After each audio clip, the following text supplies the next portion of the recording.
À l'occasion de la nomination d'un nouveau directeur de l'Office national tchèque de tourisme, M. Philippe Votava a accepté de nous répondre à quelques questions.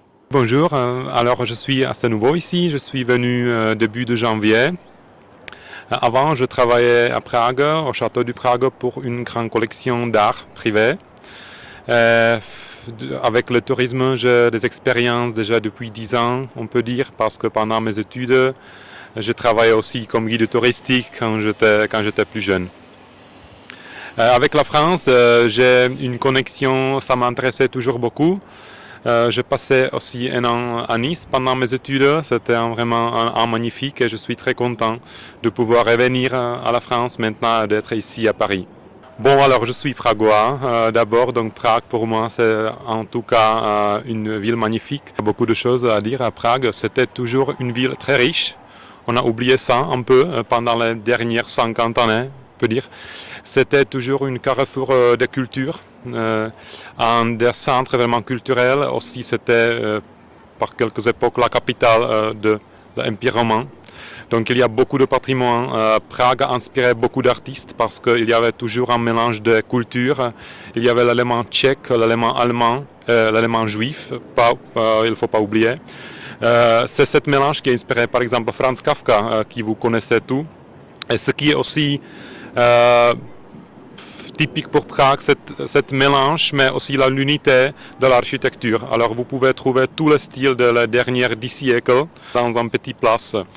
Aussi, Prague, il y avait 4 villes, comme vous savez. Elles ont été réunies au XVIIIe siècle, donc le caractère est très, très riche. Prague peut offrir beaucoup de festivals de musique, de design contemporain, du théâtre, de musique, du rock, du jazz. Donc il y a vraiment beaucoup à découvrir. Les gens qui ont visité Prague, ça fait 15 ans, 20 ans, ne la reconnaissent presque plus. Parce que maintenant elle est devenue aussi élégante comme avant, comme au 19e siècle. Mais j'adore aussi la région du Bohême du Sud, Český Krumlov par exemple, aussi une ville très culturelle, avec un festival de musique magnifique pendant l'été. Et aussi, ce qui est très joli, c'est la Moravie du Sud, avec tous les vignobles, avec tout le patrimoine. On peut voir comme riche le pays était. Il y a une grande concentration de châteaux forts en Bohême du Sud, aussi en Moravie du Sud. Connecté avec le beau paysage, c'est vraiment un rêve de partir pour quelques jours, soit en Moravie du Sud ou soit en Bohême du Sud. Alors pour moi au moins. Les gens connaissent surtout la capitale, alors surtout Prague, et les régions ne sont pas du tout connues. Donc je pense que c'est une chose qui vaut le coup vraiment de changer. J'espère que pendant les années, on va arriver à faire les gens plus intéressés aussi pour les régions.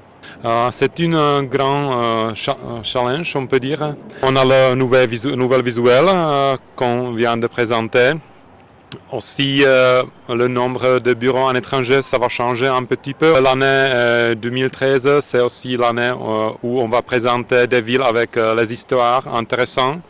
Donc ça sera très personnalisé et comme je disais, ça ne sera pas seulement Prague, mais aussi les autres villes autour du pays. Merci, děkuji a doufám, že se brzy potkáme v České republice.